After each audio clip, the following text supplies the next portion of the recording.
Welcome back to our second segment of Chamber Exchange, the TV show. And again, want to thank the sponsors that make the show happen, St. Vincent Hospital and Bank Hometown.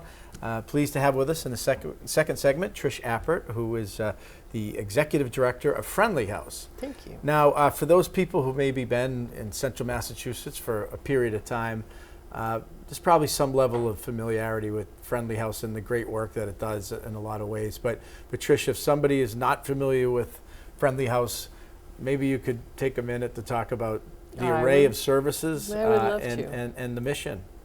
Yeah, well, the mission is really broad, and it hasn't changed in 106 years, so it's working for us.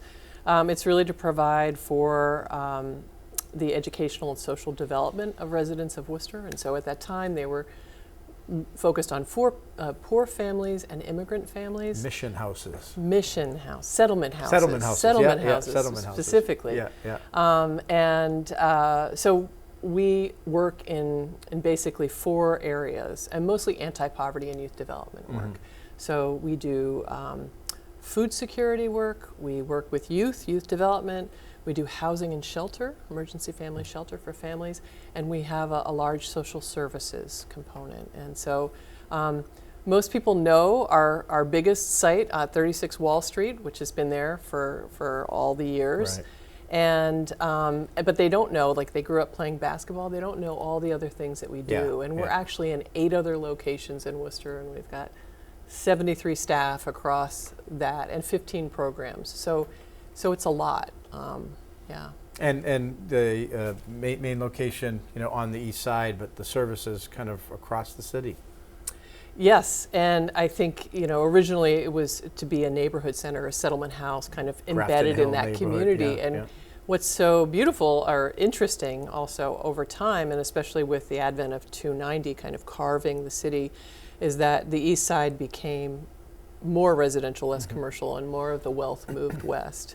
And we are one of the few kind of social service anti-poverty organizations that's still on the east side, still in the neighborhood, which is wonderful. People can walk to us and be there, and there's a level of kind of knowing that Friendly House has been there. Right, really an anchor in the neighborhood, but also nicely in terms of its close proximity to a number of schools as well. The schools, I think that can't be understated, and I also think that we draw so many of our staff from all over Worcester, and our staff are very diverse and speak about 12 different languages.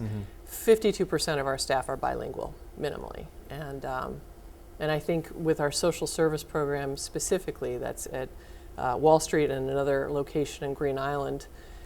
It's one of the programs that people can just self-refer, can walk in off the street Monday through Friday, 9 to 5, and get help with a problem from housing, notary public, benefits, to immigration, and probably spoken to in their own language. Right, which is pretty remarkable. It's amazing.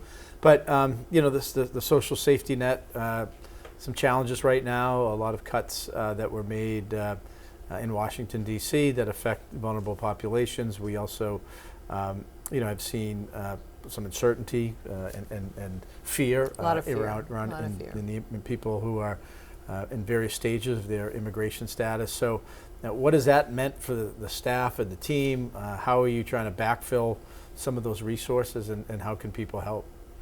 I think so much in that question. There's a lot. But I think we are seeing a lot of fear, a lot of concern about coming out for services. At the same time, there's greater needs, and so we're also seeing, huge number of people coming and seeking help with housing and immigration. On the food front, where in a month we might have served 400, maybe 500 households with food, we're over 700 now, pretty regularly. So what we're seeing is that people who may not have needed to use a food pantry before and are still working a full-time job are coming in for help. They're getting kind of squeezed economically. So I think that we're seeing. I would say that Friendly House raises funds for a lot of our programs.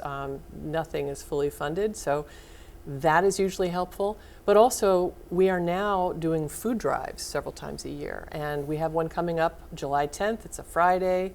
right down the street at the Market 32 on Pullman Street. Mm-hmm. And that is a huge way to help. With shelf-stable food, diapers and formula are super expensive and not covered. So that's one way to help. The other way is we use a ton of volunteers throughout our programs, over 200 all year long.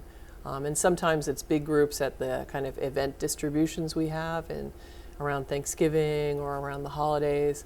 But at other times it could be, painting a wall or helping with the property.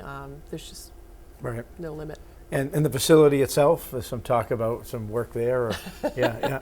There's always a little bit of work going on there, right. but it's we have used that facility for in a way far greater than it was designed. So we have 3 of our major programs operating in it, and morning, noon, and night, and on weekends.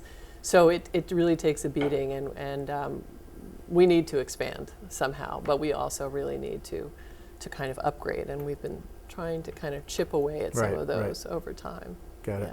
But also, for there's that safety net and assistance and help piece. But I want to get to the summer block party that's in August and some of the things you're looking within that. But housing continues to be a top issue. A lot of people working hard in that space to build more housing, affordable housing, workforce housing, market rate. We've seen some data the last 2 or 3 months that rents are stabilizing, going down a little bit. But that probably isn't that doesn't. For the people that we're seeing, even that kind of decrease doesn't get to what the affordability at 80% of median income is not really. So many Worcester families are far below that, so they're not near being able to afford $2,200 apartment.